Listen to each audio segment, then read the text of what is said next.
They say you can't smell death before it comes. They're wrong.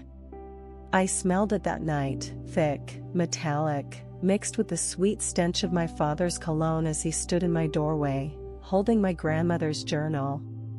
The one thing I'd begged him never to find.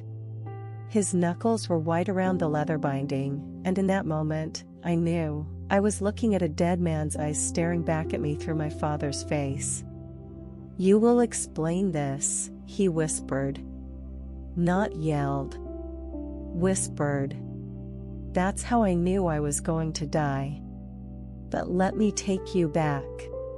Because you need to understand how a girl who had everything, and I mean everything, ended up on her knees, begging a God she wasn't supposed to know for a miracle she didn't deserve. My name doesn't matter anymore. The girl I was died 3 years ago. But when this story began, I was 17 years old, living in a mansion that looked like something out of a fairy tale and felt like a maximum security prison. Picture this with me: white marble floors that stayed cold even in 110-degree heat. Chandeliers imported from Italy that cost more than most people's houses. My bedroom had a balcony overlooking the Persian Gulf, where the water was so blue it hurt to look at. I had a closet the size of an apartment, filled with designer abayas, each one costing thousands. My jewelry box held enough gold to buy a small village. I was royalty. Literally. My father was a high-ranking official. My mother descended from a prestigious lineage that traced back centuries. When I walked into a room, women kissed my hand. Men lowered their eyes. I was untouchable. And I was suffocating. You know what's funny? People always assume that if you have money, you have freedom. They see the cars. I had 3 drivers at my disposal. And they think she can go anywhere. They see the clothes, the jewels, the private schools, and they think she can do anything. They don't see the cameras in every corner of the house. They don't hear the servants reporting my every move to my father. They don't feel the weight of the veil that covered more than just my hair. It covered my voice, my thoughts, my soul. I remember the exact moment I realized I wasn't a princess. I was property. I was 14. My best friend, we'll call her Layla because her real name could get her killed, she whispered to me during Quran study that she'd seen a movie. An American movie. About a girl who chose her own husband. Who went to university. Who drove a car by herself. Can you imagine? She breathed, her eyes wide with wonder. I couldn't. But God help me, I wanted to. That night, I asked my mother, my beautiful, sad mother whose eyes hadn't held light since I was born, "Ummi, when I grow up, can I choose who I marry?" The slap came so fast I didn't see it. I just felt the burn spreading across my cheek, tasted blood where my teeth cut my lip. "You will marry who your father chooses," she hissed, her voice shaking. "And you will be grateful. Do you understand? The walls have ears, and foolish questions have consequences." I nodded. Not because I understood. Because I was terrified. That was the first cage, the one made of golden tradition and the unspoken threat that hung in the air like the call to prayer, obey or disappear. But there was a second cage.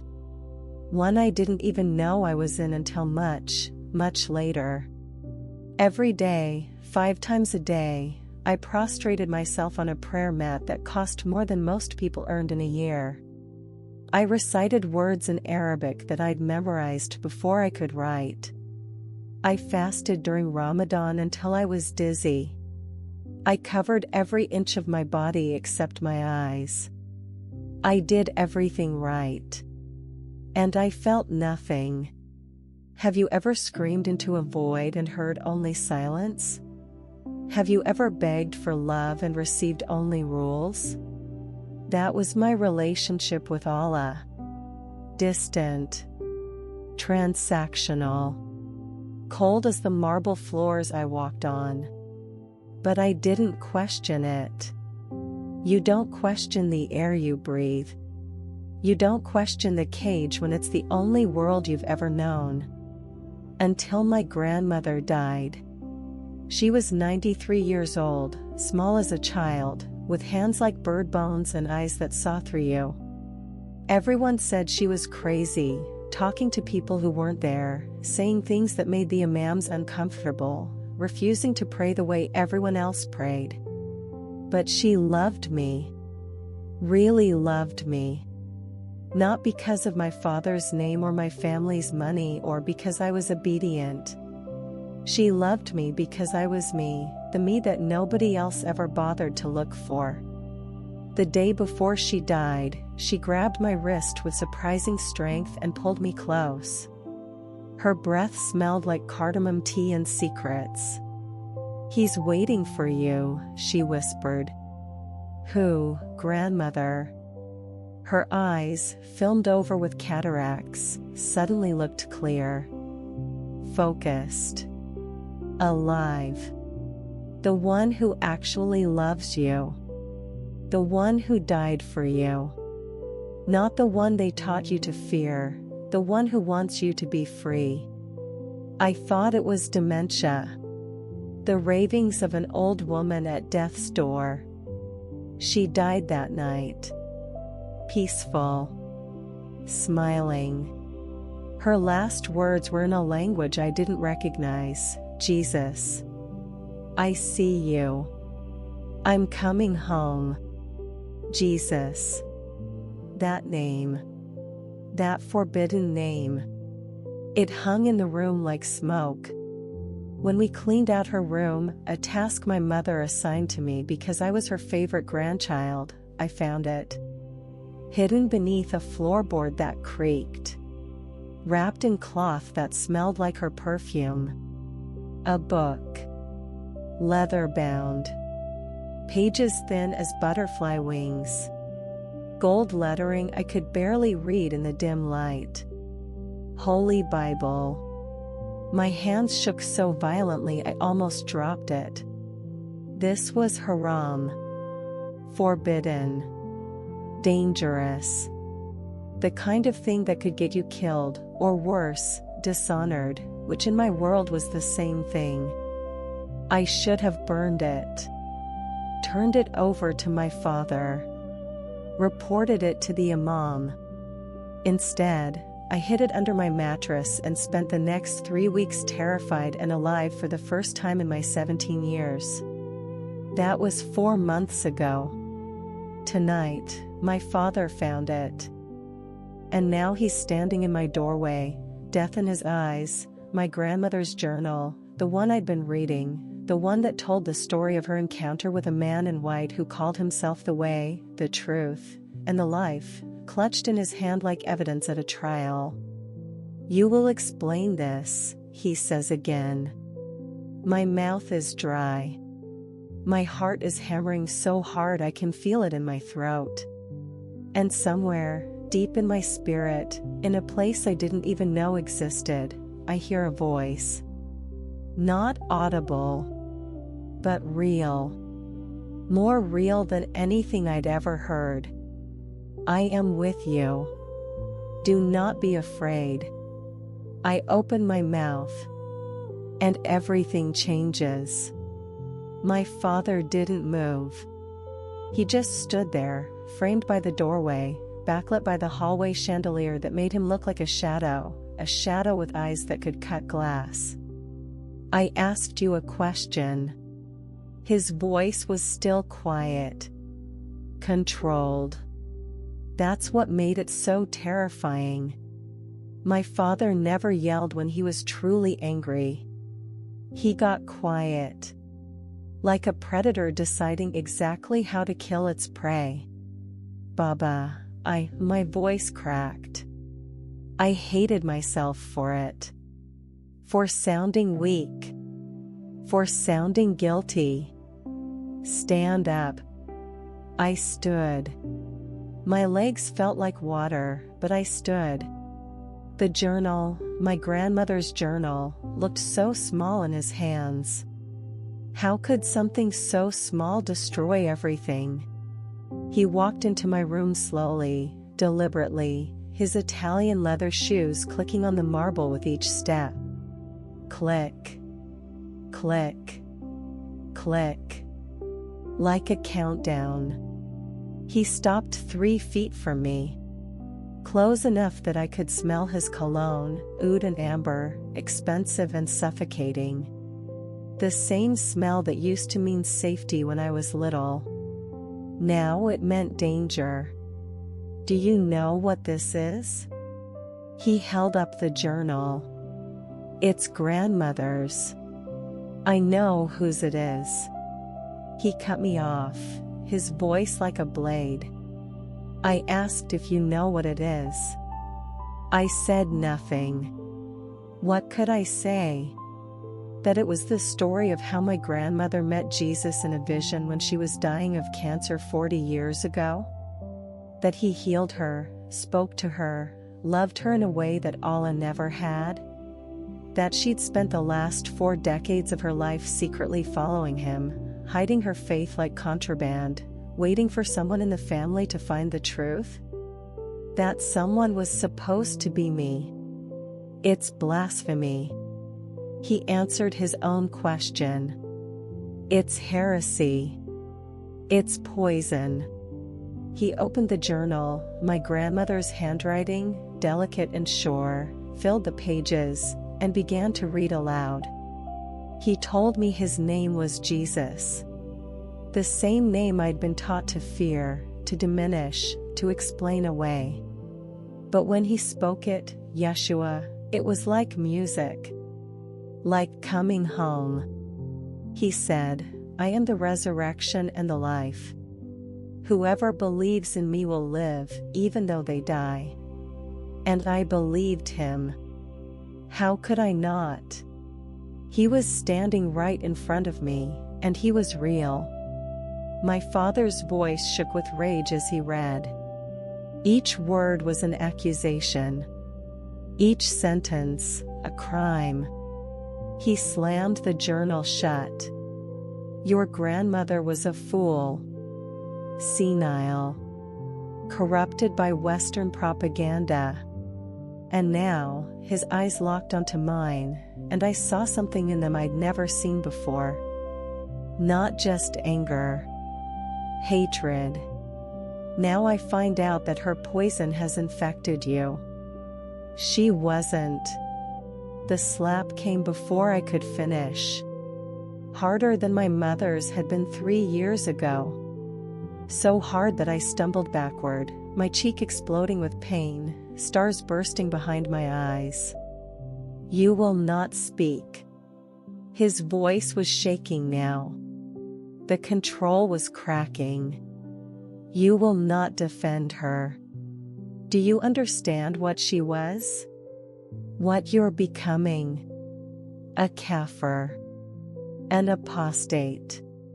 A disgrace to this family, to our name, to everything we stand for. Blood trickled from my nose. I could taste it, metallic and warm. But I didn't wipe it away. I just stood there, staring at him, and something inside me, something that had been sleeping my whole life, woke up. She was free, I whispered. The second slap knocked me to the floor. You will never speak of this again. He was standing over me now, and for the first time in my life, I was truly afraid of my father. Not afraid of punishment. Afraid that he would kill me. Right here. Right now. And call it honor. Tomorrow morning, he said, his voice cold again, controlled again, the imam is coming to the house. You will confess this sin. You will renounce this heresy. You will burn this, He threw the journal at me, it hit my chest and fell to the floor, and you will beg Allah for forgiveness. And then he paused, straightened his robe, smoothed his beard. When he looked at me again, his eyes were dead, empty, like looking into a well with no bottom. And then, you will marry. The room tilted. What? You heard me. I've been lenient with you. Patient. Your mother insisted you were too young, that you needed more time. But clearly, you need structure. You need a husband to control what I cannot. The arrangement is already made. Who? The word came out strangled. Who did you? Sheikh Hassan al-Mazari. The name hit me like a physical blow. Sheikh Hassan. I'd seen him at the mosque. 60 years old if he was a day. 3 wives already. A man whose eyes lingered too long on young girls. A man whose hands were rumored to be as hard as his interpretation of Sharia. No, I didn't recognize my own voice. I was a prisoner in my golden cage. For a long time, I just lay there on the cold marble floor, blood drying on my face, my grandmother's journal inches from my hand. The room was silent except for the sound of my own ragged breathing and the distant call to Isha prayer echoing from the mosque down the street. Allahu Akbar. Allahu Akbar. God is great. God is great. But which God? The God who demanded I marry a man old enough to be my grandfather? The God who would kill me for reading a book? The God who turned my father's eyes into graves? Or the God my grandmother found? The one who healed her, who loved her, who made her smile even as she died. I picked up the journal with shaking hands and opened it randomly. My grandmother's handwriting blurred through my tears, but I could still make out the words.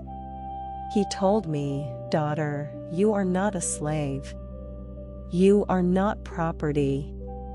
You are not a mistake. You are mine.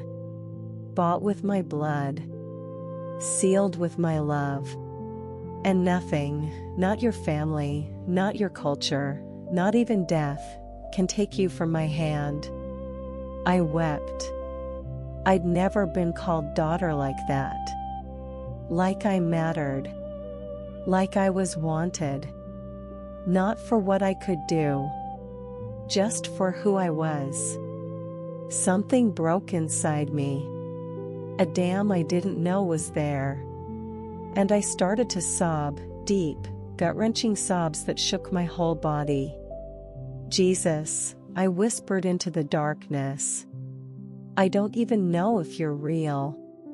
But if you are, if you're who my grandmother said you are, I need you. I need you right now. Because in 2 weeks, I'm going to be given to a monster. And at dawn, they're going to try to kill whatever part of me still wants to live. And I don't know what to do.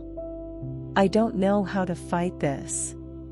I don't know how to survive this. The room was silent. The house was silent. Outside, the call to prayer ended. And then, so quietly I almost missed it, I felt it. Warmth. In a room that was always cold. Warmth spreading from the center of my chest outward, like someone had lit a candle inside me. And with the warmth came a sense of presence. Like I wasn't alone anymore. Like someone was sitting beside me on this cold floor, in this locked room, in this nightmare I couldn't wake up from. And that voice again. Not audible. But so real it made everything else feel like a dream. I am here. I have always been here. and I am not going to let you go. I fell asleep on the floor, clutching my grandmother's journal, with tears on my face and hope, terrifying, impossible hope, blooming in my chest like a flower growing through concrete. I had no idea that by morning, everything would get so much worse.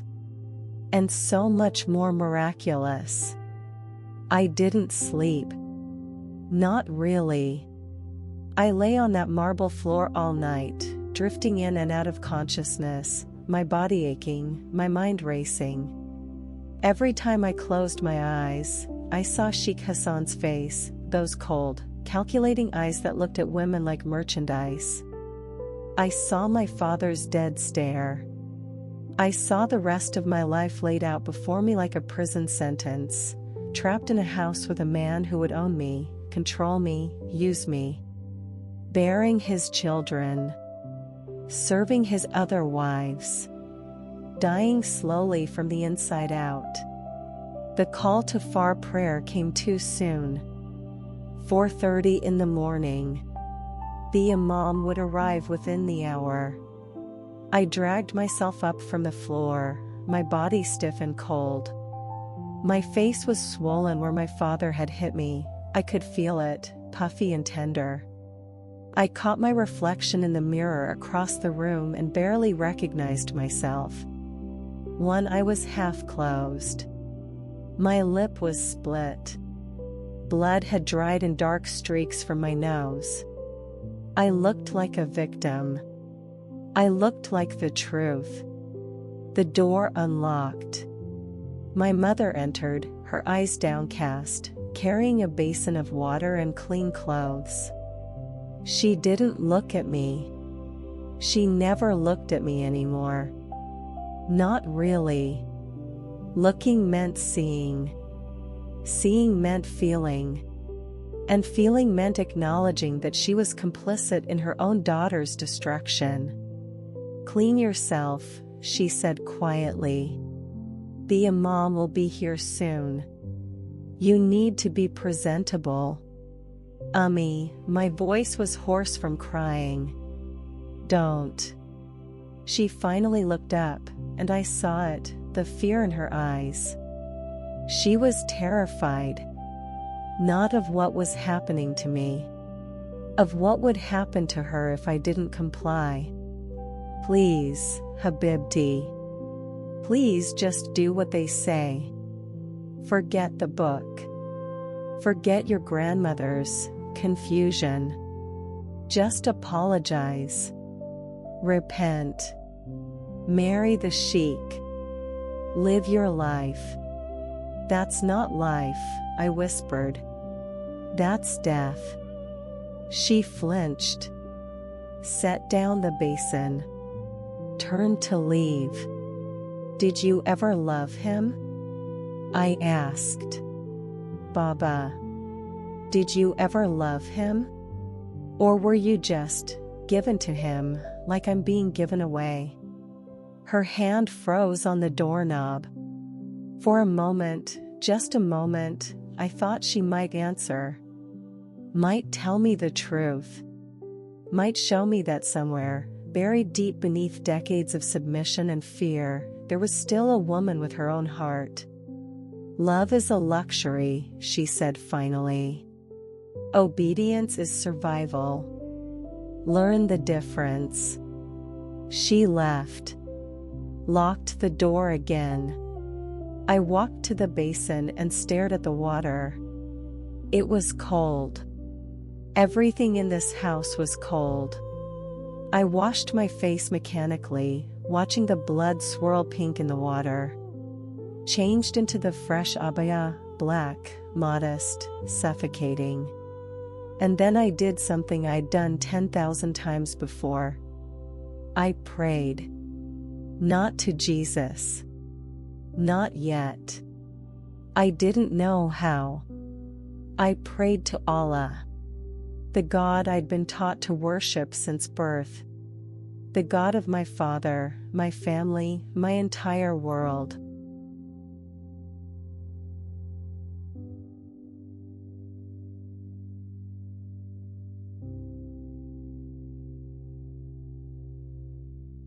I spread the prayer mat, silk, expensive, beautiful, meaningless. Faced Mecca. Prostrated myself. Allah, I whispered in Arabic, my forehead pressed to the ground. Please. Please help me. Show me what to do. Give me a way out. I've been faithful. I've obeyed. I've prayed 5 times a day, every day, my whole life. I've fasted. I've covered myself. I've done everything right. Please. Please answer me. Please save me. Silence. Not the peaceful silence of rest. The suffocating silence of abandonment. I tried again. Recited the prayers I'd memorized. Begged. Pleaded. Promised to be better, more devout, more obedient, anything, just please help me. Nothing. Have you ever prayed to someone who isn't there? Have you ever poured out your heart to a God who doesn't answer? It's not like talking to a wall. It's worse. Because a wall doesn't claim to love you. A wall doesn't demand your worship, your submission, your entire life. A wall doesn't promise paradise while delivering hell. I stayed on that mat for an hour. Praying. Crying. Begging. The ceiling didn't open. No angel appeared. No voice spoke. No peace came. Just silence. Cold, indifferent, absolute silence. Why won't you answer me? I sobbed, my voice breaking. What did I do wrong? Why do you hate me? But I knew. Deep down, I knew. It wasn't about what I'd done wrong. It was about the journal hidden under my mattress. The words I'd read. The name I'd whispered in the dark. Jesus. I'd committed the unforgivable sin. I'd looked beyond the veil. And now Allah, if he even existed, if he even cared, had abandoned me to my fate. I heard footsteps in the hallway. Male voices. My father. The Imam. Coming closer. Panic seized me. I scrambled to my feet, my heart hammering. This was it. The moment of no return. I could comply, denounce my grandmother, burn the journal, marry Sheikh Hassan, and live the rest of my life as a hollow shell. Safe. Acceptable. Dead inside. Or I could resist. And face consequences I couldn't even imagine. The door opened. My father entered first, his face composed, cold. Behind him came Imam Rashid, a tall man with a long beard, dressed in pristine white robes. He'd known me since I was a child. Had smiled at me, praised my Quran recitation, told my father I was a model of modesty. Now he looked at me like I was diseased. Sit, my father commanded. I sat on the edge of my bed. The journal was underneath, just inches below where I sat. I wondered if they could sense it. If corruption had a smell. If truth left a stain. The Imam stood before me, hands clasped. Your father has informed me of a very serious matter. He tells me you've been in possession of Christian materials. That you've been reading the corrupted scriptures of the Kufr. I said nothing. My throat was closed. He also tells me that your grandmother, may Allah have mercy on her misguided soul, left behind writings that suggest she had abandoned the true faith. His voice was gentle, sympathetic, like a doctor delivering a terminal diagnosis. "Is this true?" I looked at my father. He stared back, his expression unreadable. A warning in his eyes. "Obey or die." "Answer the Imam," my father said quietly. My voice was barely a whisper. I found my grandmother's journal. I read it. She wrote about a vision she had. About Isa, the Imam interrupted. "The prophet you Christians call Jesus?" "She called him more than a prophet," I said. The words came out before. "Your grandmother was a whore," he roared. The composure shattered completely. "A deceiver. An apostate. And she raised you to be just like her." He threw the Bible at my face. The corner hit my cheekbone. Pain exploded through my skull. "We burned them," the Imam said firmly. "Both books. Now. In front of her. And if she refuses to participate, then we know for certain that she's beyond redemption." They dragged me downstairs. My mother was there, her face pale, her hands shaking. Servants lined the walls, watching, silent. My father grabbed a metal basin from the kitchen, the same one we used for sacrifices during Eid. He threw the journal and the Bible into it. Retrieved a lighter from his pocket. "Renounce this," he said, holding the lighter above the books. "Renounce Jesus. Declare that there is no God but Allah and Muhammad is his prophet. Do it now, and perhaps you can still be saved. Perhaps the Sheikh will still take you." I stared at the books. My grandmother's handwriting. The words that had awakened something in me I didn't even know was sleeping. "For God so loved the world that he gave his one and only Son, that whoever believes in him shall not perish but have eternal life." "Renounce him," my father repeated. His hand was shaking. He didn't want to do this. But he would. Honor demanded it. Islam demanded it. Pride demanded it. I opened my mouth. And I heard that voice again. Clear. Undeniable. Flooding my mind with a peace that made no sense. "Do not be afraid of those who kill the body but cannot kill the soul." I looked up at my father. At the Imam. At my mother's tears. "No," I whispered. "What did you say?" "No." Louder this time. Stronger. "I won't renounce him. Because he's the only one who answered me. The only one who saw me. You can burn the books. You can burn me. But you can't burn the truth." My father's face twisted with rage and grief. He flicked the lighter. The books caught fire. And I prayed to a God I barely knew, begging for a miracle I didn't deserve. The smell of burning paper filled the house. I watched the flames consume my grandmother's journal, her handwriting curling black, her story turning to ash. The Bible took longer to burn. The thin pages resisted at first, as if the words themselves were fighting back.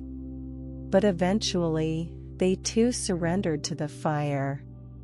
My father stood over the basin, his face illuminated by the flames, looking like a stranger. Like someone I'd never really known at all. "It's done," the Imam said with finality. "The contamination has been purged from this house." But we all knew that wasn't true. You can burn books. You can't burn what they do to your heart. Take her back to her room, my father said, not looking at me. Double the locks. No phone. No computer. No contact with anyone until the wedding. If she won't repent, then perhaps marriage will correct her. 2 servants, women who'd known me since I was a baby, grabbed my arms and dragged me back upstairs. They wouldn't meet my eyes. I didn't blame them. Fear is contagious in houses like mine. They threw me into my room. I heard not 1 lock click, but 2. Then a chair scraping across the floor outside. They were posting a guard. I was truly trapped now. I sat on my bed, stripped bare now, the mattress exposed, and stared at my hands. They were shaking. My whole body was shaking. The adrenaline was wearing off, replaced by a crushing wave of despair. The books were gone. The only connection I'd had to my grandmother, to Jesus, to hope, gone. Ashes in a metal basin downstairs. What do I do now? I whispered to the empty room. They burned everything. I don't even have your words anymore. I don't know how to find you. I don't know how to. My voice broke. I buried my face in my hands. And then I remembered. My phone. They'd taken it when they locked me in last night, but before that, I'd been reading something. Late at night, when I should have been sleeping. I'd been so careful, deleting my browser history, using incognito mode. But I'd saved something. Screenshots. Hidden in a folder I'd labeled school notes. My heart started racing. Could it still be there? Had they checked my phone? Had they found? No. They'd burned the physical books. In their minds, that was enough. They were old-fashioned men who thought of corruption in terms of paper and ink, not pixels and code. But my phone was gone. Confiscated. Probably in my father's office. I stood up, my mind working frantically. There was another device. My tablet. I'd gotten it for Quran studies 2 years ago, preloaded with Islamic texts, approved by the Imam himself. It was in my closet, buried under boxes of old shoes, forgotten because I never used it. If they'd searched my room, they might have missed it.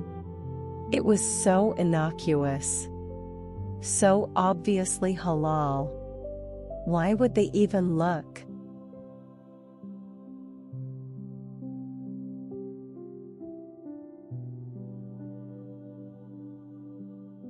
I scrambled to my closet, still a disaster from their earlier search, and dug through the wreckage.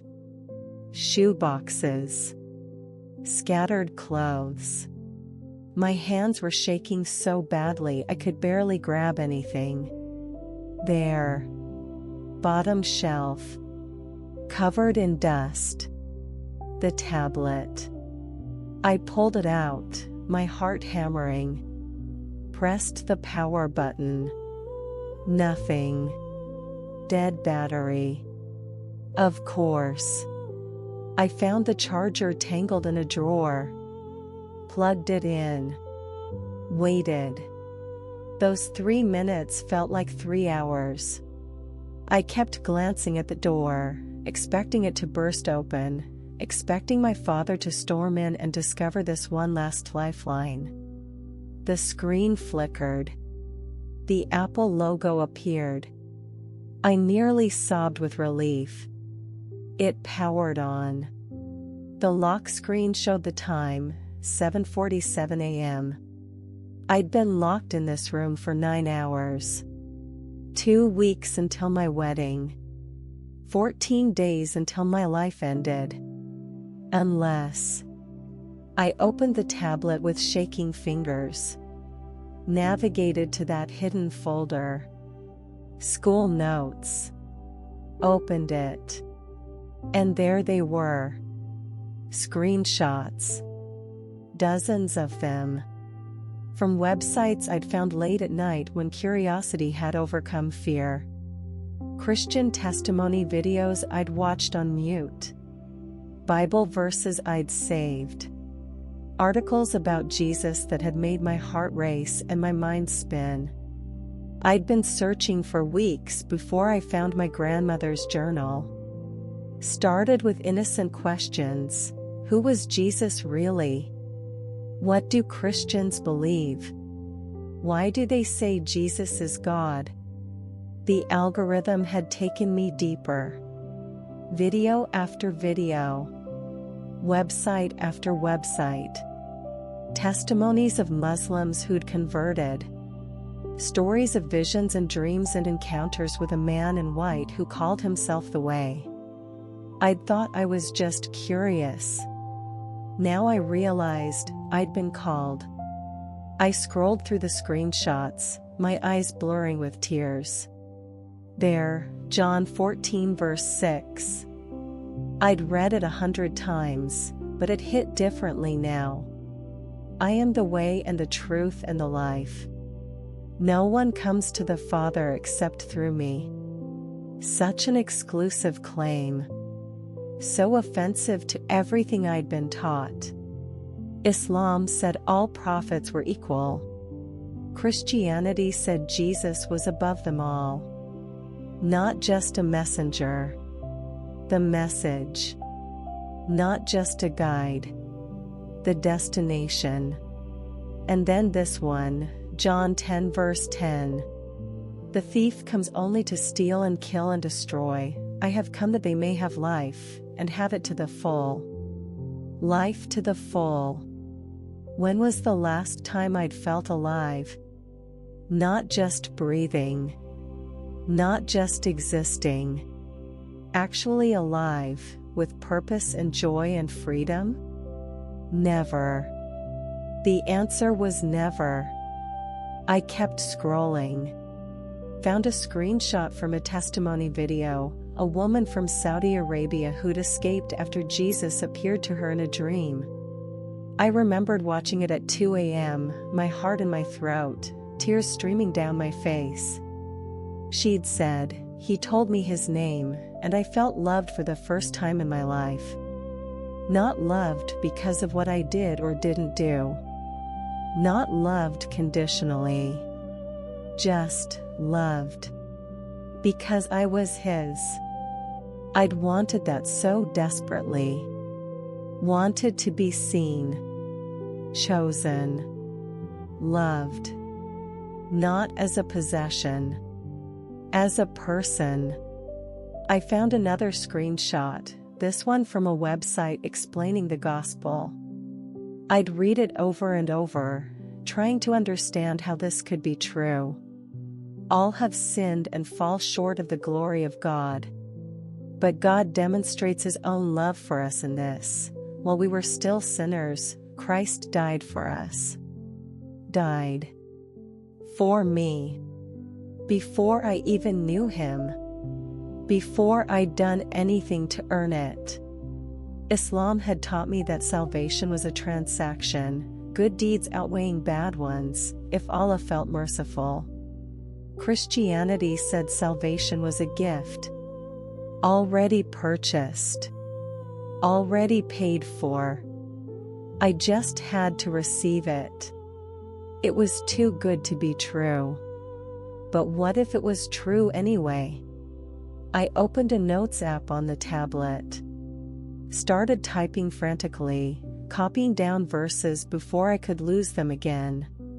Writing down everything I remembered from my grandmother's journal. The story of her healing.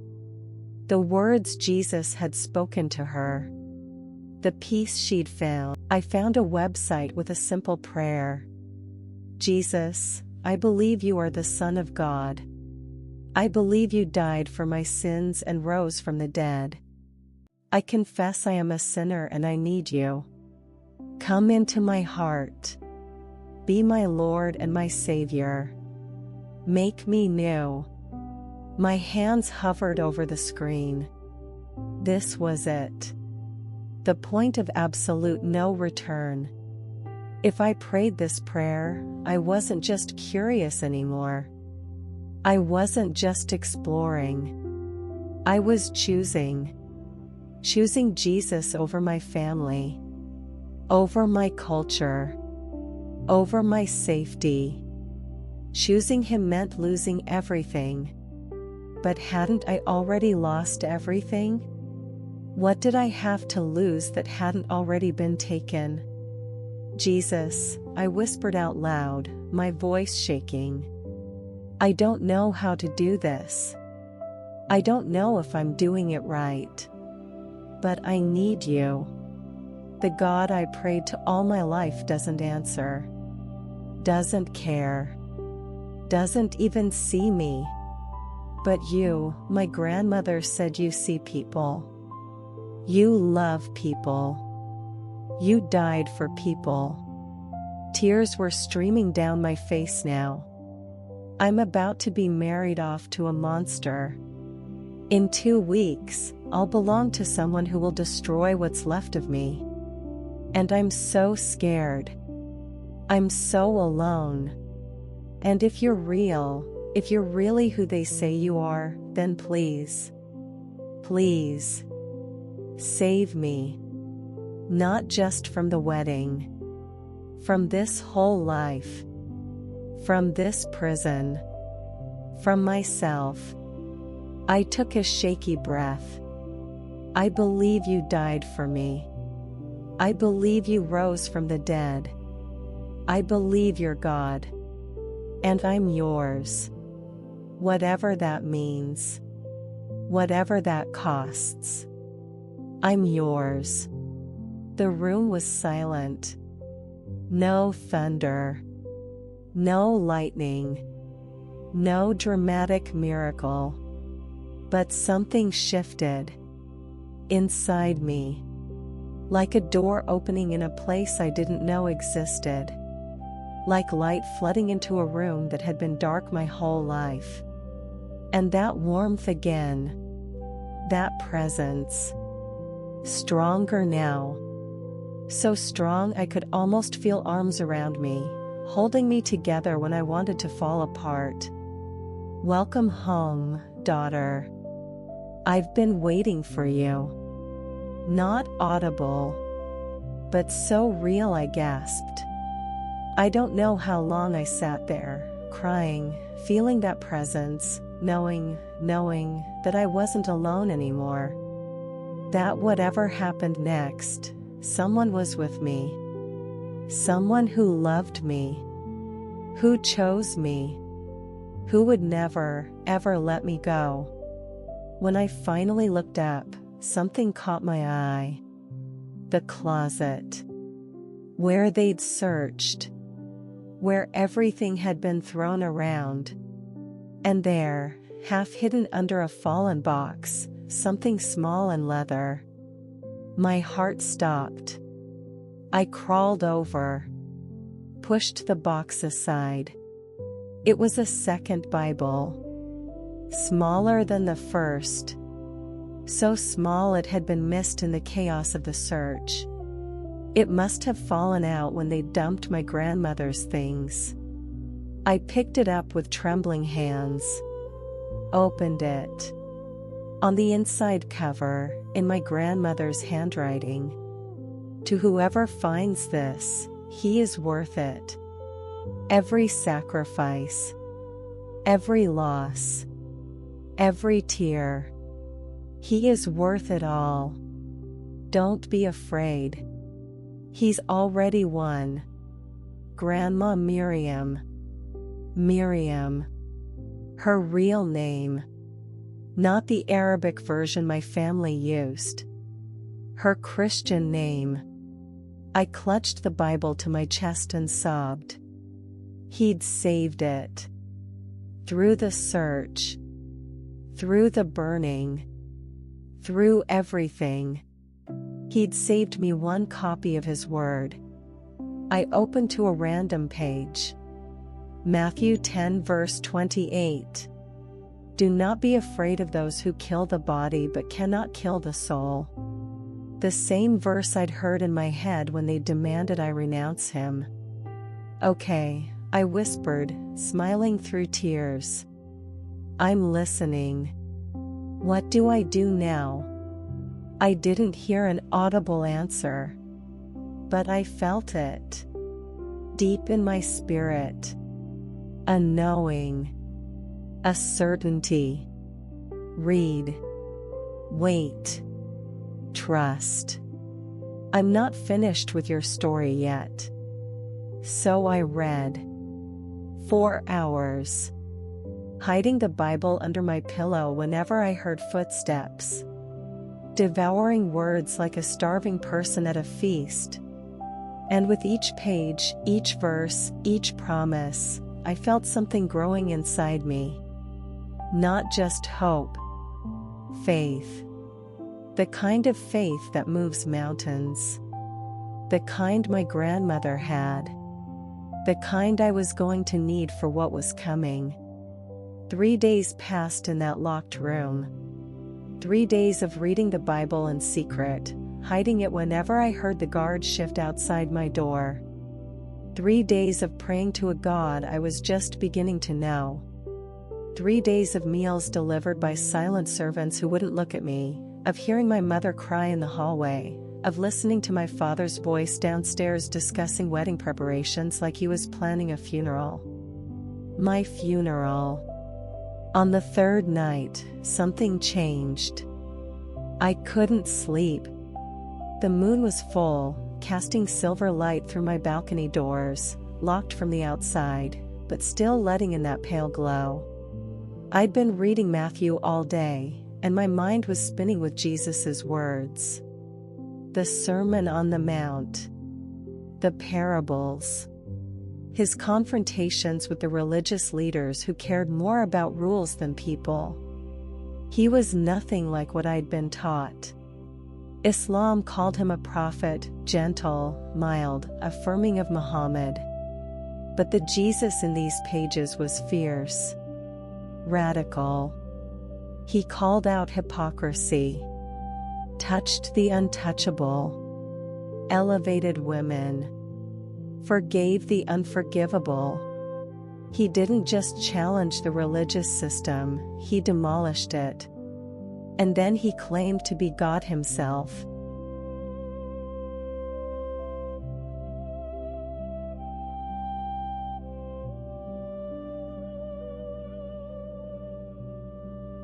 I was lying on my bed, the small Bible hidden under my pillow, staring at the ceiling.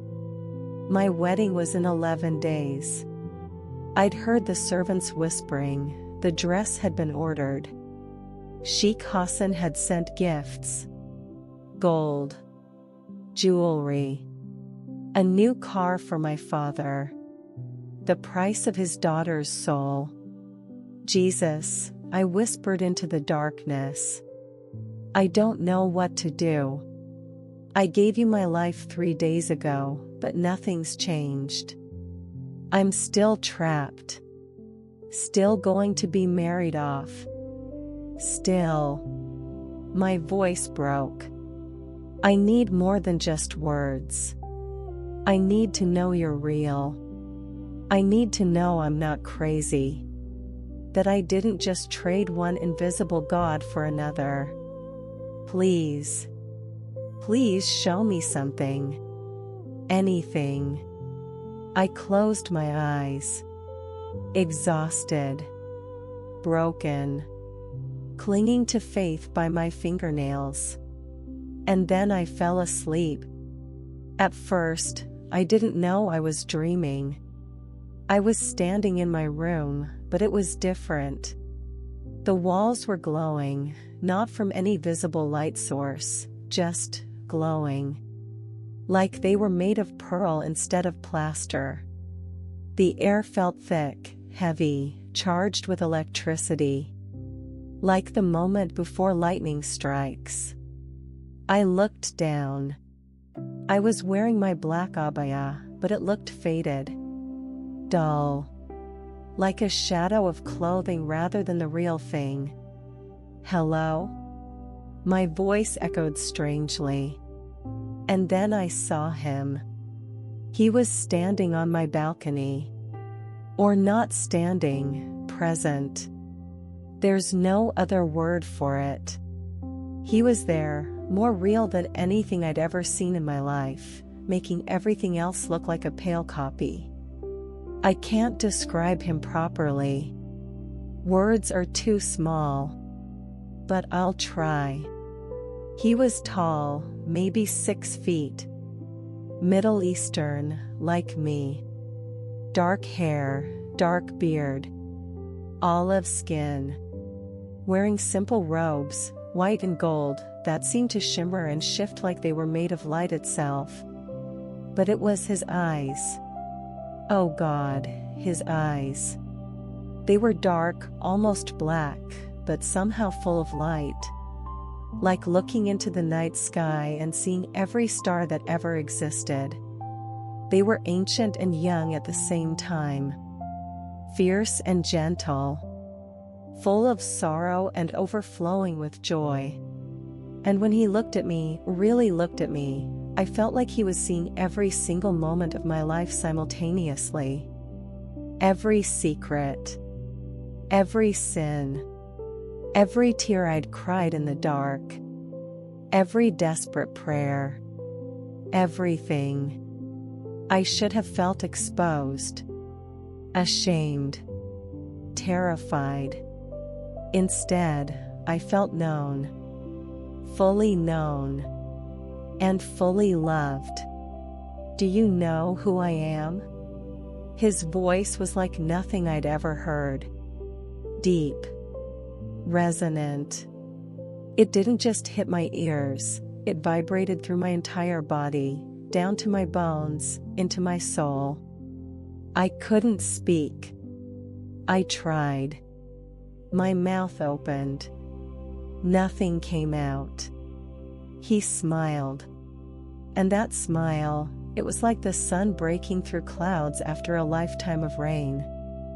You do know me, he said. You've been calling my name for 3 days. I've been calling yours for 17 years. Jesus, I finally managed to whisper. You're real. I am. He stepped forward, or did he? He seemed to move without moving, suddenly closer, the distance between us collapsing like it didn't matter. I am more real than anything you've ever known. Everything else is a shadow. I am the substance. My legs gave out.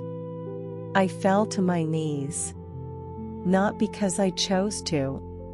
Because being in his presence was like standing in a hurricane, the sheer force of his holiness, his power, his love, it was overwhelming. I'm sorry, I sobbed. I'm so sorry. I wasted so much time. Prayed to a God who wasn't there. Followed rules that led nowhere. I'm sorry I didn't find you sooner. I'm sorry Stop. His voice was gentle but firm. Look at me. I looked up. He was kneeling now, right in front of me. Close enough that I could see the flecks of gold in his dark eyes. Close enough that I could feel the warmth radiating from him, not just physical warmth, but something deeper. Like standing near a fire that burns away everything cold and dead and leaves only life. Do you think you found me? He asked. His eyes were smiling. Daughter, I found you. Before you were born, I knew you. I've been pursuing you your entire life. Every moment you felt alone, I was there. Every prayer you cried into the void, I heard. Every tear you shed, I counted. He reached out. His hand hovered near my face, and I realized he was asking permission. Not taking. Asking. I nodded, unable to speak. His hand touched my cheek. The injured one. Where my father had struck me. The one that's lost. And you, his voice broke again. You are not lost anymore. Because I have found you. And I am never letting you go. I was sobbing now. Full body sobs that shook my entire frame. But they weren't tears of despair. They were tears of release. Like a dam breaking after a lifetime of holding back an ocean. Why me? I choked out. I'm nobody. I'm just. You are not just anything. His voice was suddenly fierce. Commanding. You are a daughter of the Most High God. You are bought with my blood. Sealed with my spirit.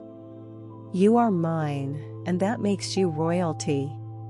Not the fake royalty of your father's house, real royalty. Eternal royalty. You are a co-heir with me of the kingdom of heaven. He stood, pulling me up with him.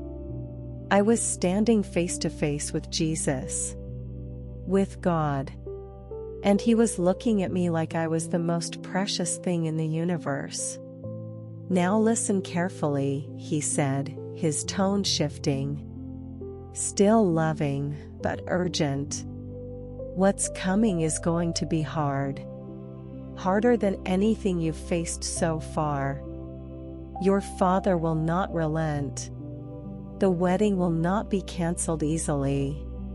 You're going to have to be brave in ways you didn't know were possible. Fear gripped my heart. I can't, I'm not strong enough. You're not. He smiled. But I am. And I live in you now. My spirit is in you. My strength is in you. When you are weak, I am strong. When you are afraid, I am courage. When you want to give up, I am endurance.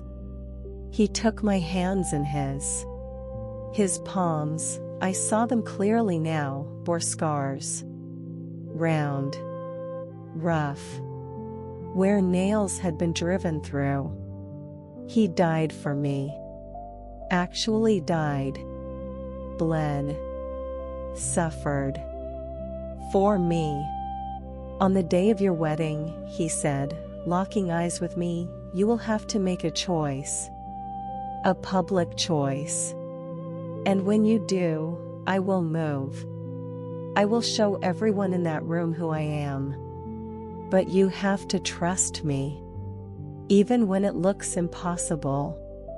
Even when it looks like I'm not coming. I am always coming. Do you understand? What do I do? I whispered. When they ask you if you take Sheikh Hassan as your husband, you will say no. And you will say my name. Loudly. Clearly. In front of everyone. My blood ran cold. They'll kill me. They'll try. His smile was knowing. Confident. But I didn't raise Lazarus from the dead, walk on water, and conquer hell itself just to lose you to an old man and a corrupt system. Trust me. When you speak my name, I will act. And everyone will know that I am Lord. He pulled me into an embrace. And being held by Jesus, it was like being held by the safest father, the most loyal brother, the truest friend, all at once. Like being wrapped in love itself. You're not alone anymore, he whispered into my hair. You will never be alone again. I'm with you. Always. Even to the end of the age. Especially in the fire. He pulled back, holding my shoulders, looking deep into my eyes one more time. I love you. Not because of what you do. Because of who you are. My beloved daughter. My chosen one. My warrior. Warrior? I whispered. I'm terrified. All my best warriors are. He smiled. Courage isn't the absence of fear. It's faith in the presence of fear. And you, my daughter, have more faith than you know. The room started to brighten. The glow intensifying. I realized he was leaving. Wait, I reached for him. Don't go. I'm not going anywhere. His voice was fading, but his presence somehow remained. I'm in you now. When you wake up, you'll still feel me. And when you're scared, remember this moment. Remember that the God of the universe knows your name and has chosen you for such a time as this. The light became blinding. I love you, daughter. Now wake up and be brave. I jolted awake, gasping, my heart hammering. It was dawn. The call to far prayer echoed from the mosque outside. But I wasn't in my bed. I was on the floor. And my face, the cheek my father had struck, didn't hurt anymore. I scrambled to the mirror. Stared at my reflection. The swelling was gone. The bruise completely vanished. My split lip healed. Like I'd never been touched. Oh my God, I whispered. Oh my God, it was real. It was real. I could still feel him. That warmth. That presence. It hadn't left. He'd meant it. He was in me now. I grabbed the small Bible from under my pillow, my hands shaking. Opened it randomly. Isaiah 41 verse 10. So do not fear, for I am with you. Do not be dismayed, for I am your God. I will strengthen you and help you. I will uphold you with my righteous right hand. I laughed. Actually laughed. In a locked room, in a house full of enemies, with a wedding to a monster looming in 8 days, I laughed. Because I'd met Jesus. Face to face.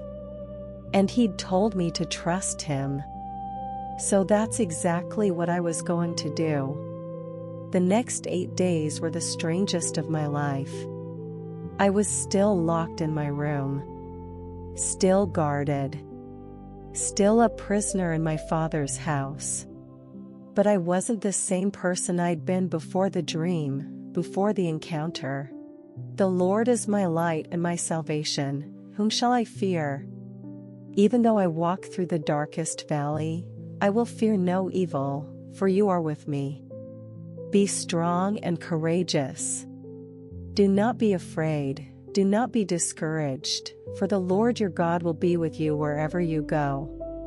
I memorized them. Whispered them in the dark. Let them sink into my bones. My mother came to see me on the 5th day. She brought the wedding dress, a monstrosity of white lace and gold embroidery that probably cost more than a car. It was beautiful. It was a cage.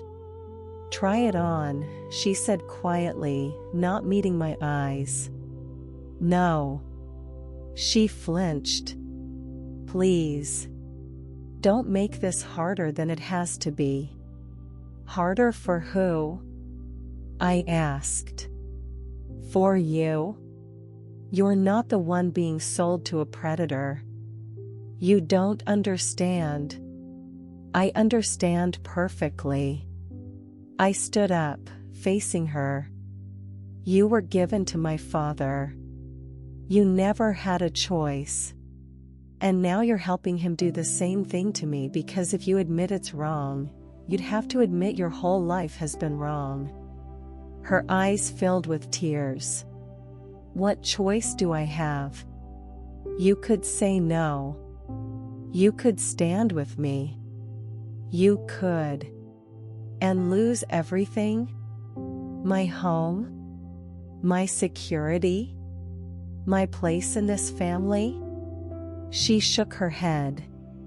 You're young. You think love conquers all. But it doesn't. Survival does. And sometimes survival means accepting things we can't change. Jesus can change them, I said quietly. Her face went pale. Don't say that name in this house. Why? Are you afraid it's true? That everything we've been taught is a lie? Stop. Her voice was shaking. Please stop. The wedding is in 3 days. Just wear the dress. Say the vows. Survive. That's all any of us can do. She left the dress on my bed and hurried out, locking the door behind her. I stared at the dress for a long time. Then I shoved it onto the floor and went back to reading my Bible. 3 days. Jesus had said I'd have to make a choice on the wedding day. A public choice. And when I did, he would move. I had no idea what that meant. No idea how he could possibly get me out of this. But I remembered his words, trust me. Even when it looks impossible. So I prayed. And I waited. And I prepared my heart for whatever was coming. The wedding day arrived like an executioner. I woke up to chaos, servants rushing in and out, my mother's voice shrill with instructions, the smell of food being prepared for the celebration downstairs. 200 guests. All of high society. All there to witness my father's triumph and my destruction. They pulled me out of bed at dawn. Dragged me to a bathroom where strange women I'd never met started preparing me, bathing me in rose water, scrubbing my skin, painting my hands with henna, applying makeup so thick I barely recognized myself. I let them. What choice did I have? But the whole time, I was praying. Silent prayers. Constant prayers. Jesus, I'm scared. I'm so scared. But you told me to trust you. So I'm trusting. Please. Please don't let me down. And every time, I felt it. That warmth. That presence. I am here. Be brave. They dressed me in that wedding gown. It fit perfectly, of course. Tailored to my exact measurements. A beautiful prison. My mother came in, her eyes red from crying. She placed the veil over my head, layers and layers of white lace that obscured my vision, made it hard to breathe. You look beautiful, she whispered. I look like a sacrifice, I replied. She didn't argue. Downstairs, I could hear the guests arriving. Laughter.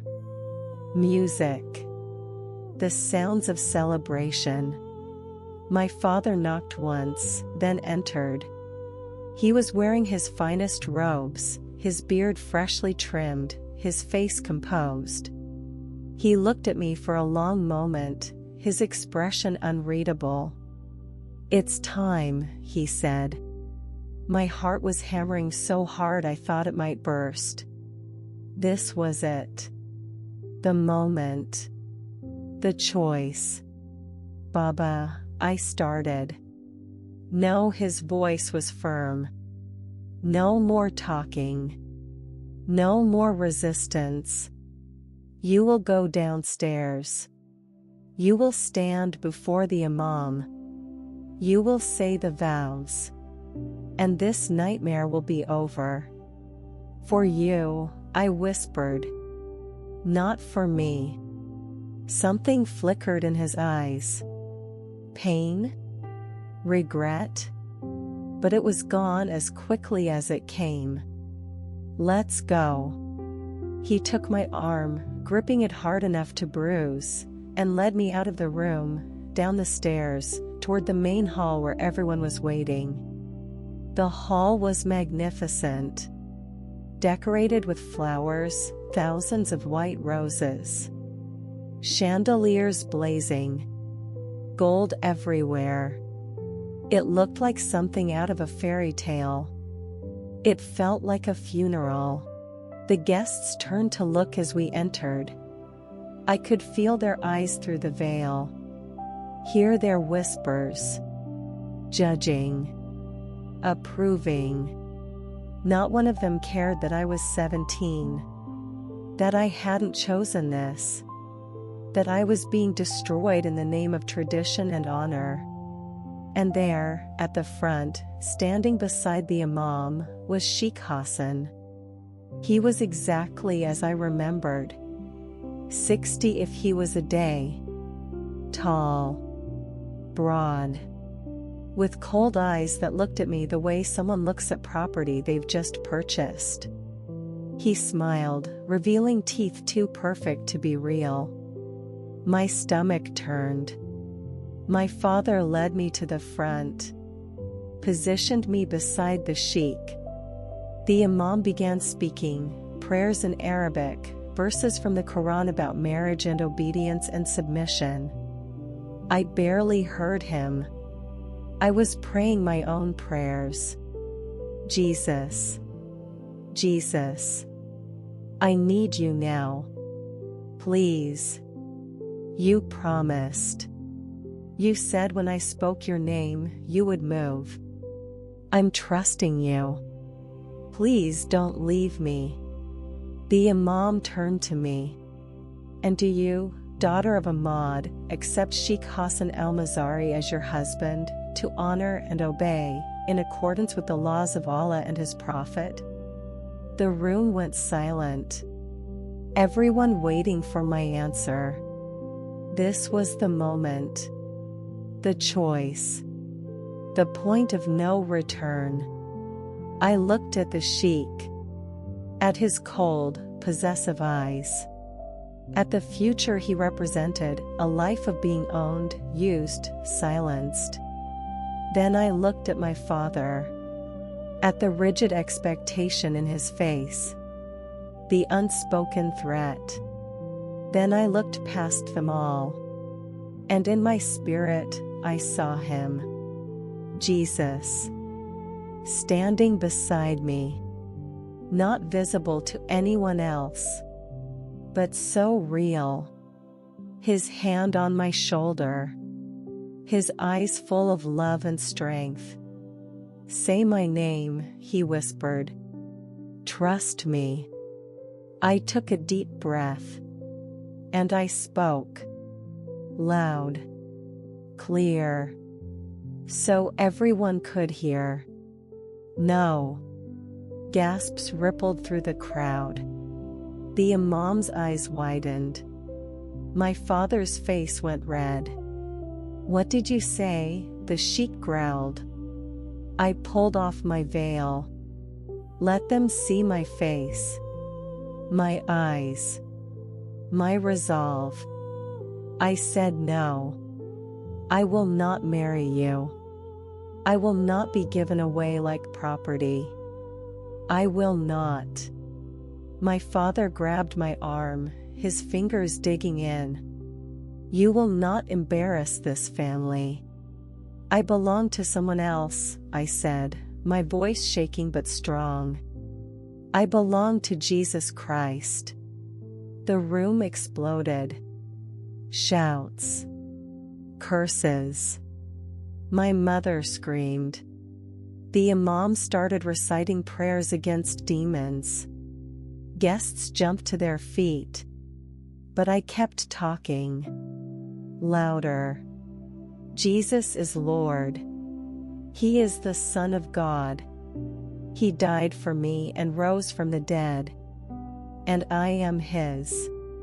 Silence her, my father roared. The Sheikh lunged for me, his hand raised to strike. And then it happened. The miracle. The lights went out. All of them. Every chandelier, every lamp, plunging the room into complete darkness. The guests screamed.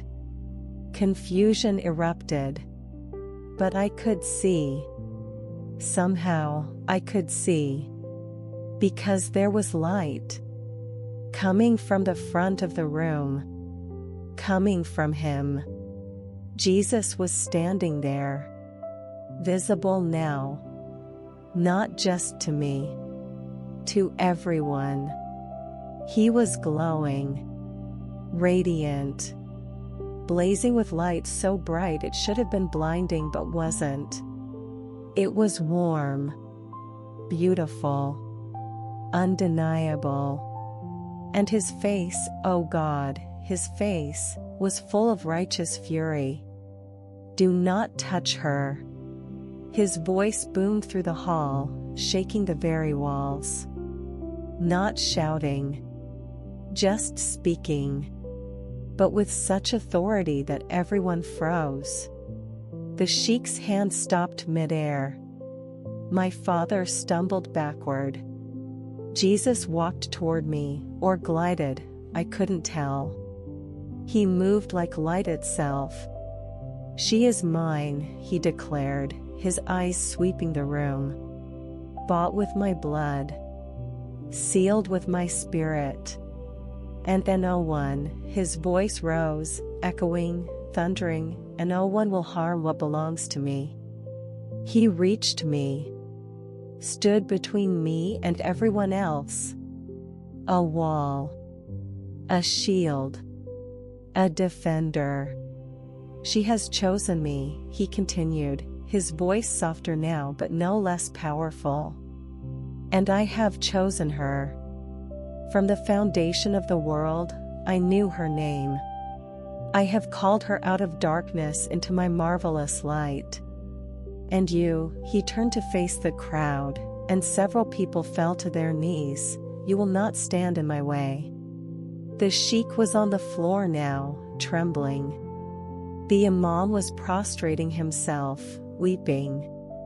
My father stood frozen, his face white as death. Jesus turned to me. Smiled. That smile that melted away every fear. Are you ready to go? He asked, like we were old friends planning an outing. I nodded, tears streaming down my face. Yes. Yes, please get me out of here. Take my hand. I did. His hand was warm. Solid. Real. And the moment I touched him, something changed. The fear that had gripped me for 17 years, gone. The shame, the unworthiness, the feeling that I was nothing, gone. Replaced with a certainty so profound it was staggering. I was loved. I was chosen. I was free. Walk with me, he said. And we walked. Through the crowd of frozen, terrified guests. Past my mother, who was weeping, reaching for me but not daring to approach. Past my father, whose face was but I looked back at the house. At everything I'd ever known. What about? They cannot follow you, Jesus said firmly. I have put my angels around you. You are under my protection now. No one will harm you. No one will take you back. You are free. I looked at him, really looked at him, trying to memorize every detail. Because I knew this visible manifestation wouldn't last. That he'd be with me always, but not always like this. Thank you, I whispered. Thank you for saving me. Thank you, he replied, and there were tears in his eyes again. Thank you for being brave. For choosing me. For trusting me. You have no idea what you've just done, not just for yourself, but for everyone who will hear your story. You are going to set so many captives free. He cupped my face one more time, kissed my forehead. The warmth of it flooded through my entire body.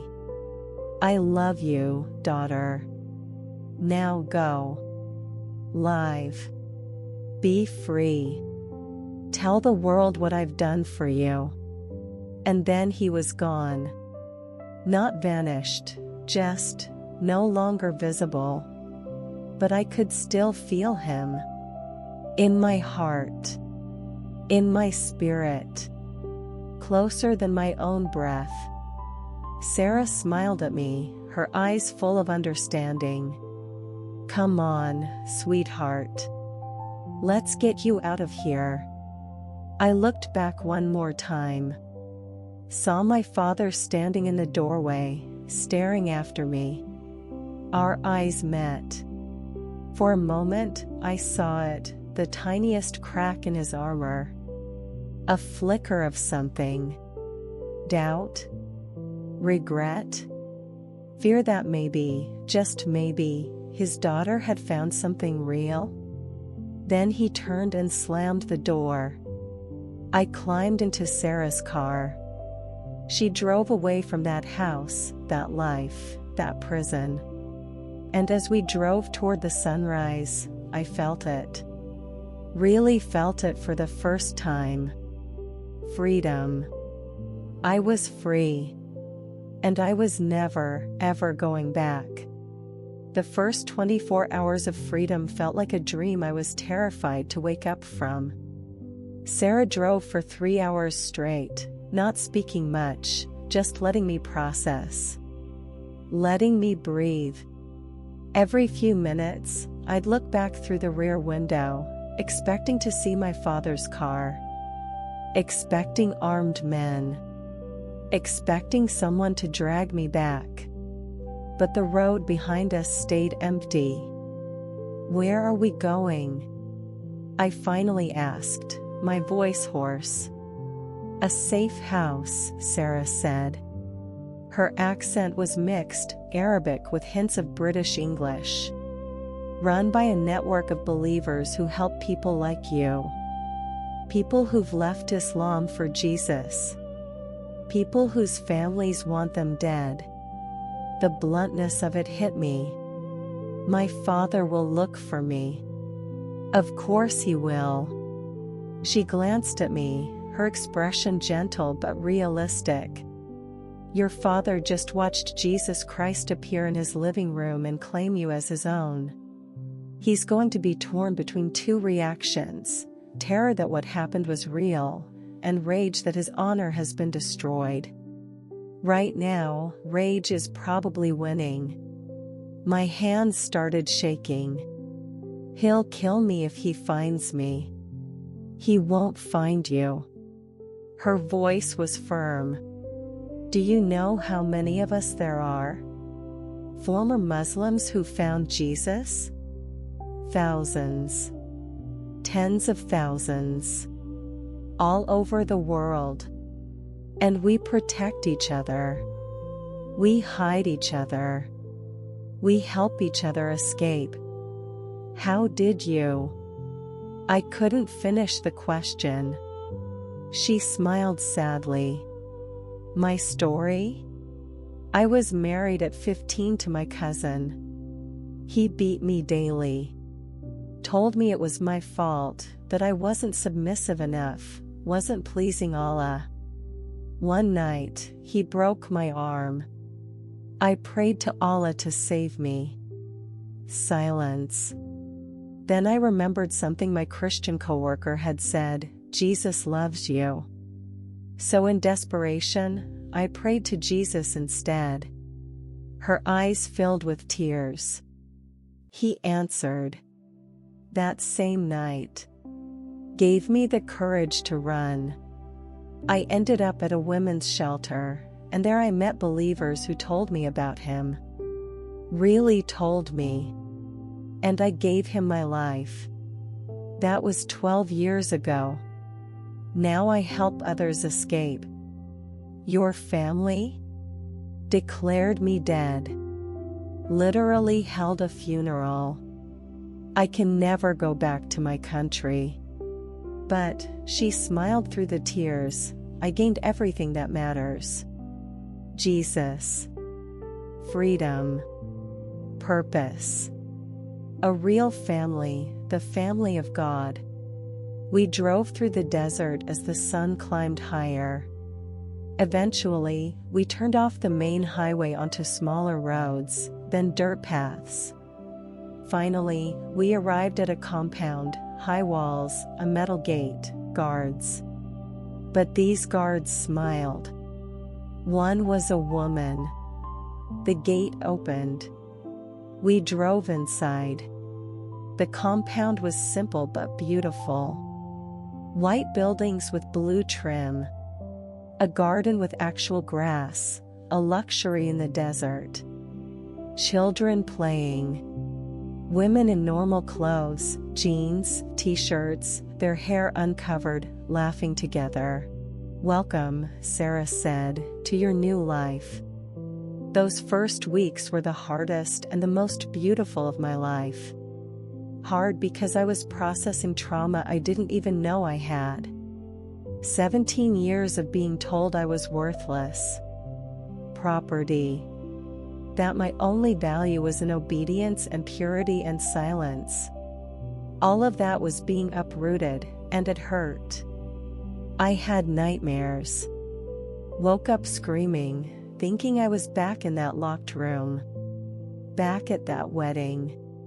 Sometimes I'd wake up convinced the whole thing had been a hallucination, that Jesus hadn't really appeared, that I'd imagined it all. But then I'd feel him. That presence. That warmth. And I'd know. It was real. He was real. And I was safe.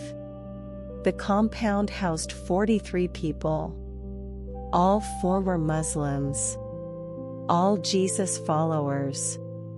All with stories like mine, some worse, some different, but all marked by the same theme. Jesus had met them. Called them. Saved them. And now they were learning to live in freedom. There was Fatima, who'd been honor-killed by her brother, stabbed 17 times and left for dead, but survived and found Jesus in the hospital. There was Omar, a former imam who'd had a vision of Jesus while studying the Quran and lost everything when he converted. There was little Amira, only 12, whose parents tried to perform an exorcism on her when she said Jesus spoke to her. Each story broke my heart. And each story showed me I wasn't alone. We studied the Bible together every morning. Real study. Not just reading, understanding. Learning who Jesus really was.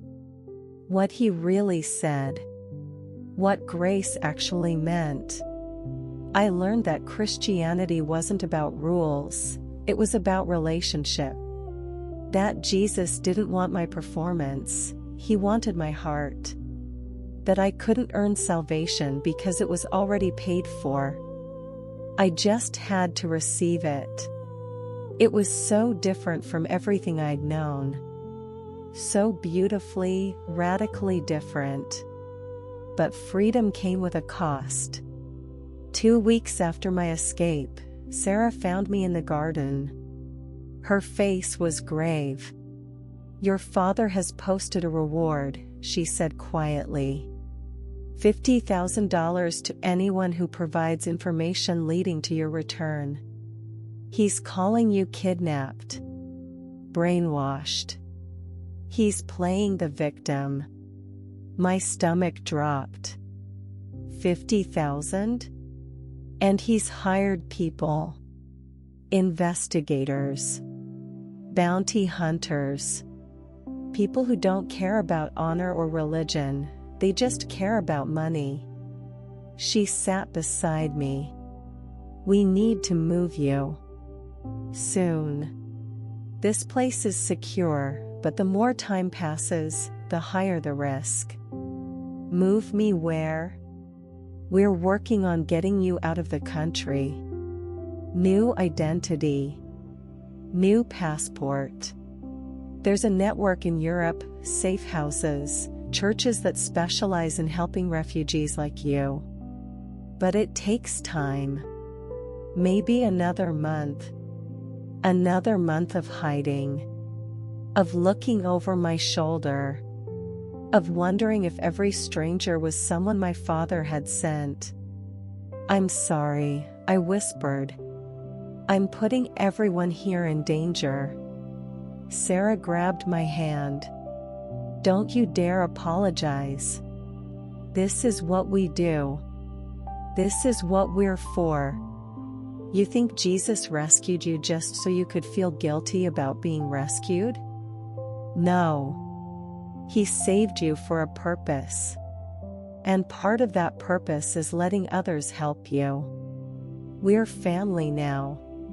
And family protects each other. That night, I couldn't sleep. I sat in a small room they'd given me, sparse but clean, with a window that looked out on the desert, and prayed. Jesus, I don't understand. You did an incredible miracle. You appeared in front of 200 people. You made my escape possible. Why does it still feel so hard? Why am I still running? Why hasn't my father, I don't know, given up? Realized the truth? I waited. Listening. And slowly, gently, I felt his response in my spirit. I set you free. But freedom isn't the absence of hardship, it's the presence of me in the middle of it. Your father has to make his own choice. Right now, his heart is hard. But I'm not finished with him. Or with your story. Trust me. Keep walking. I'm not done yet.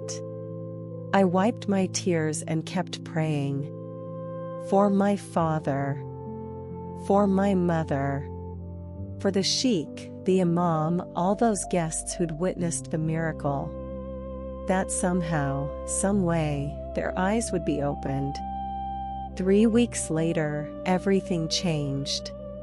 I was helping in the kitchen when Sarah rushed in, her face pale, phone in her hand. Get your things. Now. We're moving you tonight. What happened? Someone talked. One of the guards, we think he was bribed. Your father knows the general area where you are. He's coming. With men. Armed men. We have maybe 6 hours. Terror seized me. Where do I go? There's a church 3 hours from here. They're expecting you. We'll move you there tonight, then across the border tomorrow. It's happening faster than we planned, but... Wait. Omar appeared in the doorway. Former Imam. Gentle giant of a man. You can't move her alone. Her father will have people watching the roads. You need a decoy. What are you suggesting? He looked at me. I'll go with Sarah in one car. Make it look like we're the ones running. Omar, that's too dangerous, Sarah protested. So is letting her get caught. His voice was firm. Jesus didn't save her just to let her father drag her back. We do this together. They argued. But Omar won. By nightfall, the plan was in motion. I said quick, tearful goodbyes to the people who'd become family in just 3 weeks. Fatima hugged me so tight I could barely breathe. Little Amira gave me her favorite bracelet, a simple thing with a cross charm. So you remember you're not alone, she whispered. Miriam and I got into an old, battered car. Omar and Sarah took a newer one, loaded with bags to make it look like they were the ones fleeing. Be smart, Omar said, gripping my shoulder. Be safe. And remember, no matter what happens, Jesus has you. They can hurt your body. They can't touch your soul. He and Sarah drove off first, their taillights disappearing into the night. We waited 30 minutes. Then Miriam started the engine. Ready? She asked. No. I wasn't ready. I was terrified. But I nodded anyway. We drove. Back roads. No lights. Miriam knew the desert like her own hand, navigating by stars and instinct. For 2 hours, nothing. Just empty road and darkness. And then, headlights behind us. Miriam. I see them. Her voice was tense. She pressed the accelerator. Our old car groaned in protest but sped up. The headlights got closer. They're not trying to hide, Miriam said.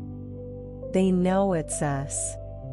My heart was pounding so hard I thought I'd be sick. What do? We pray. And we drive. The car behind us was gaining. Faster. I applied for asylum. Told my story to officials who looked skeptical at first, until I showed them the scars. The photos from the wedding that had gone viral on social media. The bounty notice my father had posted with my face on it. 6 months later, my asylum was granted. I was free. Legally. Officially. Permanently. And I broke down and cried for 3 hours straight. Learning to live in freedom has been harder than I expected. You'd think after escaping such horror, everything would be easy. But trauma doesn't work like that. For months, I jumped at every sound. Had panic attacks in grocery stores. Couldn't sleep without nightmares. I'd wake up convinced I was back in that locked room, that the escape had been a dream. But the church I joined connected me with a counselor, a woman who specialized in religious trauma. And slowly, painfully, beautifully, I started to heal. I learned that my father's voice in my head, telling me I was worthless, shameful, ruined, wasn't truth. It was a lie I'd believed so long it felt like truth. I learned that Jesus's voice sounded different. Gentle. Affirming. Full of love, not condemnation. I learned that I didn't have to be perfect for God to love me. That grace wasn't something I earned, it was something He freely gave. I got baptized 1 year after my escape. In a river, surrounded by my new family, believers from every nation, every background. As I went under the water, I felt it. The old life drowning. The fear, the shame, the chains, all of it sinking to the bottom. When I came up, gasping and laughing and crying, I heard Him again. That voice I'd first heard in my locked room. "This is my beloved daughter, in whom I am well pleased." Not because of what I'd done, because of what he'd done. Because he'd chosen me, claimed me, made me his. I wish I could tell you that everyone in my story found Jesus, that my father had a dramatic conversion, that my mother escaped and joined me. The truth is more complicated. I haven't seen or spoken to my family in 2 years. My father did try to find me, hired investigators, posted rewards, even tried to involve Interpol by claiming I'd been kidnapped and brainwashed by a cult. But the evidence was too strong. Too many witnesses at that wedding. Too many people who'd seen Jesus appear. Videos had been recorded on cell phones, shaky, chaotic footage that went viral in certain circles. You can't fake that. You can't explain it away. My father's reputation was destroyed. The Sheikh refused to associate with him. The Imam distanced himself. Rumors spread that his house was cursed, that he'd angered God by raising an apostate daughter. I heard through the network that he became obsessed. Spent his fortune trying to find me. Neglected his business, his position, everything. And I prayed for him. Every single day. That somehow, someway, the miracle he witnessed would crack his heart open. That he'd realize the God he served couldn't save his daughter, but Jesus could. And did. I don't know if he ever will. That's his choice. But I pray. And I hope. Because Jesus didn't give up on me, so I won't give up on my father. My mother, I think about her constantly. Wonder if she's okay. If she ever thinks about what she saw that day. If she ever questions the life she accepted. I found out 6 months ago that she tried to contact me. Left a message with the network. Just 3 words, "I'm so sorry." I don't know what that means. Sorry for what happened? Sorry she didn't protect me? Sorry she's starting to see the truth? I sent a message back through the network, "I forgive you. And Jesus loves you. Always." I don't know if she received it. But I meant every word. Now, let me talk to you. Yes, you. Watching this. Listening to this. Reading this. Maybe you're Muslim. Maybe you felt that same emptiness I felt, praying to Allah and hearing nothing. Following rules that lead nowhere. Feeling trapped in a system that demands everything and gives nothing but fear. Maybe you're Christian, but only in name. Going through motions. Not really knowing Jesus. Not experiencing his presence, his love, his power. Maybe you're an atheist. Convinced there's nothing out there. That stories like mine are delusions or lies or psychological tricks. Or maybe you're like I was, trapped. Abused.